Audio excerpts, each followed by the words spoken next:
Hello students, आज हम शिक्षा निदेशालय राष्ट्रीय राजधानी क्षेत्र दिल्ली की हिंदी की कार्यपत्रक हिंदी विषय की कार्यपत्रक 3 करेंगे। ठीक है, और हमारा इसका विषय है हम पक्षी उन्मुक्त गगन के। ये आप जो है इसकी फर्स्ट कार्यपत्र 1 और 2 में ये पढ़ चुके हैं, तो आगे आने वाला भाग हम आज पढ़ेंगे इसके कार्यपत्रक 3 में। तो सबसे पहले एंट्रीज देख लेते हैं। डेट 24 तारीख डालनी है आपको, कक्षा 7, विद्यार्थी का नाम और यहाँ पर कक्षा अध्यापक का नाम। तो चलिए हम देखते हैं आगे वीडियो अपनी, वर्कशीट अपनी। ठीक है, तो यहाँ पर प्यारे बच्चों, ये आपको पहले थोड़ा सा इंट्रोडक्शन दिया गया है। प्यारे बच्चों, कोविड-19 के लॉकडाउन या तालाबंदी में घर के अंदर बंद होकर कैसा लगता है। ठीक है, ये हम पहले भी पढ़ चुके हैं अब अपनी पहले वाली वर्कशीट में।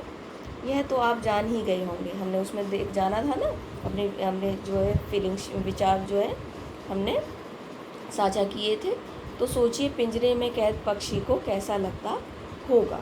ठीक है, तो जैसे अगर हमने तालाबंदी में हम घर पे रहे, हमने महसूस किया, तो वैसे ही हमें सोचना चाहिए कि पक्षी को पिंजरे में कैद रह के कैसा लगता है। तो अगर हम पाल लेते हैं हमेशा रहता है वो कैद। आइए इसी बारे में जानते हुए कविता हम पक्षी उन्मुक्त गगन के का तीसरा भाग पढ़ते हैं। आज हम तीसरा भाग पढ़ने जा रहे हैं कविता का। यह कविता किसने लिखी है? ये कविता रचना है शिवमंगल सिंह सुमन की। कवि हैं शिवमंगल सिंह सुमन। ठीक है, तो हम ये कविता देख लेते हैं। आपको जब नोटबुक में लिखेंगे तो आपको ये लिखने की आवश्यकता नहीं है, ये यहाँ से यहाँ तक, क्योंकि हम पहले भी पढ़ चुके हैं। केवल आप पहले कविता का नाम लिखेंगे, उसके बाद कविता लिखेंगे, उसके बाद भावार्थ लिखेंगे और उसके बाद नए शब्द लिखेंगे। ठीक है, तो पहले हम कविता देख लेते हैं। होती सीमाहीन क्षितिज से इन पंखों की होड़ा होड़ी, या तो क्षितिज मिलन बन जाता या तंती सांसों की डोरी। नीड ना दो चाहे टहनी का, ठीक है, आश्रय छिन्न भिन्न कर डालो, लेकिन पंख दिए हैं तो आकुल उड़ान में विघ्न न डालो। ठीक है, अब कुछ नए शब्द हैं, कुछ शब्द देखे होंगे आपने, इसको आपको समझ में नहीं आया होगा। जैसे नीड मीन्स घोंसला, ठीक है, यानी कि चाहे घोंसला ना दो आप टहनी का। आश्रय घर, ये तो आपको पता ही होगा। होड़ा होड़ी यानी कि प्रतियोगिता, और विघ्न मतलब बाधा डालना किसी चीज़ में। तो हम इसका भावार्थ देख लेते हैं अब कविता का। यहाँ पर भावार्थ में कवि कहते हैं कि सीमाहीन आसमान में उड़ते हुए पक्षियों के पंखों में एक होड़ सी लग जाती है। ठीक है ना, ये इस लाइन का देख रहे हैं। मोती सीमाहीन क्षितिज से इन पंखों की होड़ा होड़ी, एक क्या होड़ लग जाती है कि कौन जो है आसमान को जल्दी छुएगा, तेज कौन उड़ेगा। वे आसमान की उस सीमा को छू लेना चाहते हैं जिसका कोई अंत नहीं है। वे आसमान को छूने की इच्छा रखते हैं, चाहे फिर इसके लिए उन्हें अपने प्राण ही क्यों ना देने पड़े। ठीक है, तो ये इस लाइन का या तो क्षितिज मिलन बन जाता या तंती सांसों की डोरी। तो ये वे आसमान को इस कदर छूने की इच्छा रखते हैं कि या तो चाहे उनकी जान चली जाए, लेकिन वह उस असीमित आसमान को छूना चाहते हैं। अब नेक्स्ट देखते हैं, यहाँ इस वाली लाइन का हम अर्थ देखेंगे। पक्षी कहते हैं कि चाहे उन्हें घोंसला बनाने के लिए पेड़ की डाली ना दो। नीड़ आपने पढ़ा ना, घोंसला, नीड़ ना दो चाहे टहनी का। ठीक है, तो चाहे उन्हें घोंसला बनाने के लिए टहनी ना दो, चाहे रहने का स्थान भी तोड़ डालो, ये आश्रय छिन्न भिन्न कर डालो, उनके रहने का स्थान भी चाहे तोड़ डालो, लेकिन पंख दिए हैं तो आकुल उड़ान में विघ्न न डालो। परंतु भगवान ने उन्हें अगर उड़ने के लिए पंख दिए हैं तो उनकी उड़ान में हमें विघ्न नहीं डालना चाहिए, यानी कि उनको कैद करके हमें नहीं रखना चाहिए। आई होप बच्चों आप ये अच्छे से समझ गए होंगे वर्कशीट, वो ये कविता। और आगे हम इसके क्वेश्चन आंसर देखते हैं। आइए जाने हमने क्या सीखा। तो पहला प्रश्न है, पक्षी उन्मुक्त रहकर अपनी कौन कौन सी इच्छा पूरी करना चाहते हैं। ठीक है, वेरी इजी, अगर आपने ध्यान से पढ़ा होगा तो। ये यहाँ से आंसर लिख सकते हैं पक्षी, या ये लिख सकते हैं वे की जगह आप लिख देना यहाँ पर पक्षी। पक्षी आसमान को छूने की इच्छा रखते हैं, ठीक है, चाहे फिर इसके लिए उन्हें अपने प्राण ही क्यों ना त्यागने पड़े।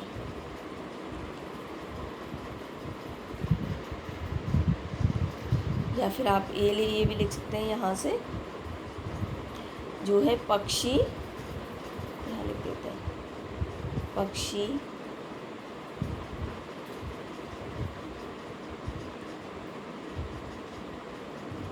आसमान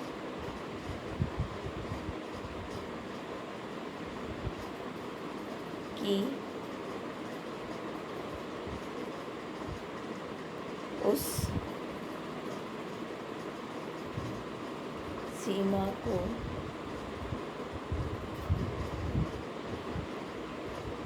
छू लेना चाहते हैं जिसका, ये इतना डिलीट कर देती हूँ मैं, जिसका, अब याद रखिएगा, जिसका कोई अंत नहीं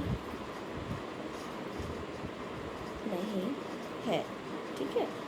ये यहाँ से भी लिख सकते हैं आप, यहाँ से वे की जगह पक्षी लगा के सिर्फ, और यहाँ से यहाँ तक लिख सकते हैं। नेक्स्ट देखते हैं हम अपना, पक्षियों को पालना उचित है अथवा नहीं, अपने विचार लिखिए। यहाँ पर बच्चों आपको अपने विचार लिखने हैं कि पक्षियों को हमें पालना चाहिए या नहीं, ठीक है। हाँ लिखेंगे तो हाँ का भी रीज़न देंगे आप, कारण बताएंगे कि क्यों पालना चाहिए, और नहीं तो उसका भी हम यहाँ पर कारण बताएंगे, ठीक है। तो आपको अपने विचार लिखने हैं। नेक्स्ट देखते हैं,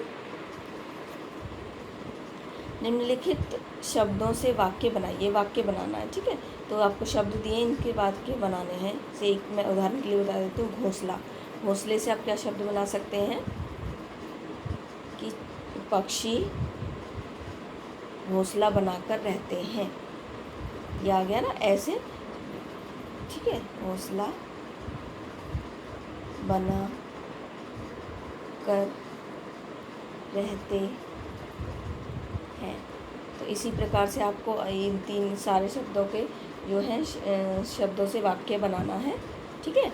उनमें जो ये शब्द दिया हुआ है इसका मतलब ये होता है वाक्य बनाने का, वो शब्द जरूर आना चाहिए। जैसे प्रतियोगिता, तो पक्षी आपस में आसमान में उड़ने की प्रतियोगिता करते हैं, ये लिख सकते हैं। बाधा, तो कि वह चाहते हैं कि उनकी उड़ान में कोई, पक्षी चाहते हैं कि उनकी उड़ान में कोई बाधा ना डाले। घर, तो क्या है, पक्षी जो है, पक्षियों को घर से भी अति प्रिय होता है, क्या होता है, उड़ना। आप कुछ भी अपनी पसंद का भी यहाँ पर लिख सकते हैं वाक्य। अब नेक्स्ट देख लेते हैं क्वेश्चन, क्या आपने या आपकी जानकारी में किसी ने भी कभी कोई पक्षी पाला है, उसकी देखरेख किस प्रकार की जाती होगी, यह आपको यहाँ पर लिखना है। कि अगर किसी ने पाला है तो हाँ लिखकर, फिर वो उनकी केयर कैसे करते थे या फिर करते हैं, ये आपको यहाँ पर लिखना है। तो बच्चों आज की वर्कशीट यहीं कंप्लीट होती है। आई होप आपको अच्छी लगी होगी मेरी वीडियो और अच्छे से समझ में आई होगी। अगर वीडियो अच्छी लगी तो वीडियो को लाइक करें, चैनल को सब्सक्राइब करें, और आगे आने वाली वीडियोस देखते रहें। Thank you, bye bye.